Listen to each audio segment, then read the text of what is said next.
మేము టెంపుల్ పోయినా అని చెప్పినా కదా, దానివల్ల అయితే మాకు పెద్ద పెంట అయింది. ఏంటంటే మా చిన్నోడికి ఆ రోజు ఈవినింగ్ నుండి వామిటింగ్స్ చేసుకుంటూనే ఉన్నాడు.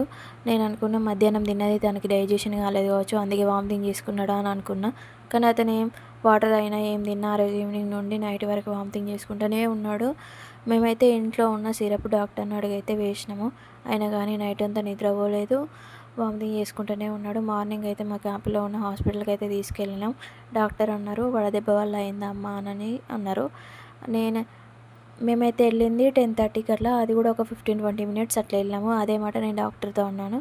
సరే ఇట్లా ఒక 15-20 మినిట్స్ అట్లా బయటకు పోయినాము అంతే అనేసి అన్నా. డాక్టర్ అన్నారు ఇంట్లో ఉన్న ఆ వడగాళ్ళకు కూడా పిల్లలకి అట్లా అవుతుందమ్మా, ఏం కాదు అని సిరప్ అయితే రాసిచ్చారు. ఇప్పుడైతే మా చిన్నాడైతే ఓకే, పర్లేదు, బాగానే ఉన్నాడు.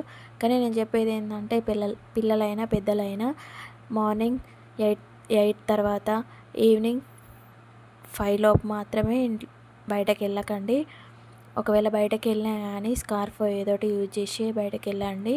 ఇక్కడ సర్లే అవన్నీ మనకి ఎప్పుడు ఉండేటివి కదా. ఇక్కడైతే నేను దొండకాయ ఫ్రై చేసి పప్పు చేసిన. నాకేమో పప్పులు అంటే నచ్చదు, మా బావకేమో ఫ్రైలు అంటే నచ్చదు, అందుకే రెండు చేసిన. ఈ కాంబినేషన్ మీకు ఎంతమందికి ఇష్టమో